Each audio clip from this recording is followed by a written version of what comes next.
I've been thinking about myself. Alright guys, welcome to the Seminole Town Center. Let's go inside. I filmed this mall before, but the footage got corroded.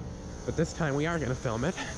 Hey guys, just like I said, welcome to the Seminole Town Center. We are in Sanford, Florida, at a mall that is one of my favorites down here. Let's do this. That I finally was able to film. I mean, I filmed it on my previous trip to Florida.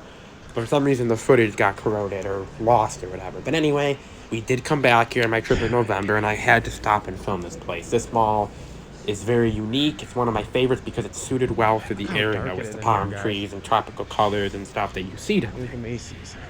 Now, but sadly, this mall is, though, dying and really struggling.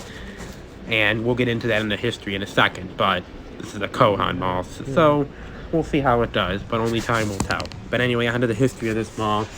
This mall opened in 1995. Simon actually developed this mall. And you guys know Simon, they know how to run their malls, so this mall started off doing really well. The original anchors were Dillard's, JCPenney, Sears, Burdeen's, and some place called Parathon. I don't know what that is. It was probably some like local place or something. But all in all, it was there. Now, that Parathon, whatever I said, it became a McRae's in 2004 and a Belk in 2006. So that's kind of major, but that didn't last very long. The Belk only made it 4 years. It closed in 2010, and it became Burlington Coat Factory, which fast fact that Burlington, when I was there, it was closing, and I think it's gone now. If it's not, it's really close, but it was closing when I was there. And the other half, it became Dick's Sporting Goods in 2012. Now, Dillard's,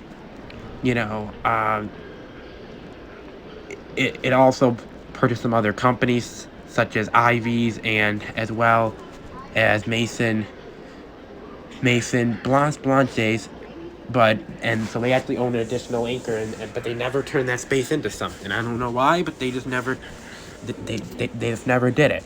Then in 2009, this mall was announced that it was adding H&M to its vast lineup of stores. And by the way, guys, what you're staring at right now was the Burlington, and right there, which was only open a tiny bit and was almost gone at that point. So I would assume it's gone. But anyway, like I was saying, back to the history. And this one is, by the way, was the second H&M in Florida. Only the Florida mall, you guys know that mall where the Sears is, got it first.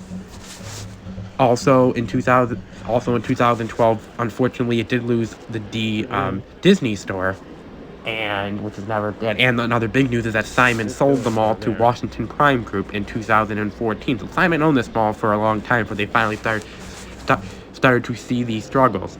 And then the big time struggle came in 2018 when Sears announced they'd be pulling out, and they pulled out on September 2nd, the day before Labor Day, was the big list there. And then 2020, in January, right before the pandemic started, Macy's announced they were pulling out, and that space is still empty, obviously, so that's disappointing.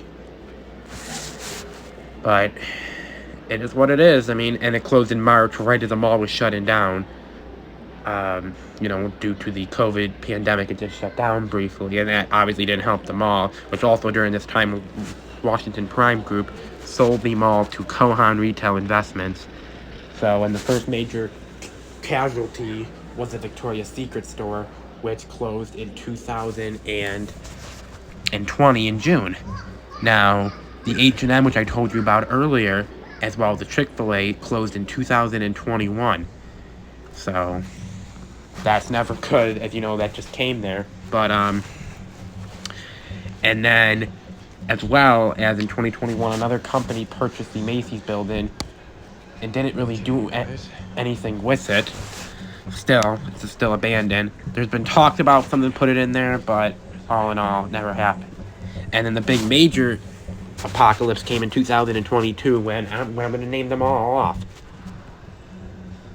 Aeropostale, AT&T, Burlington, Claire's, Hollister & Co., LensCrafters, PacSun, Taco Bell, The Children's Place, T-Mobile, and Tully's all closed this past year. So that's been a really rough year for the mall. And what I see the future of this mall is, I don't know.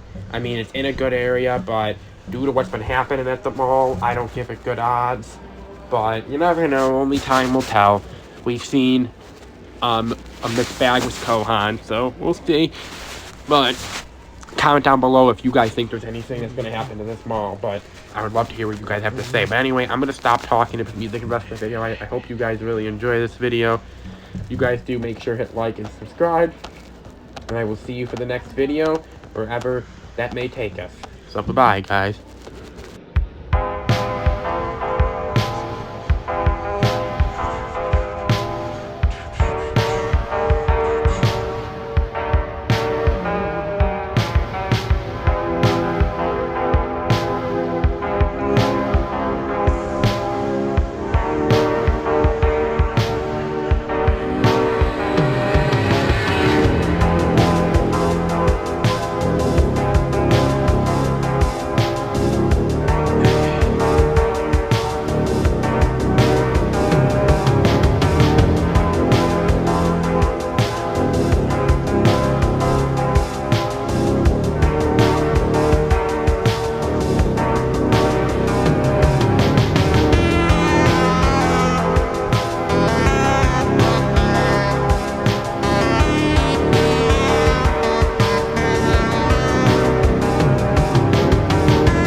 Make the night so bright.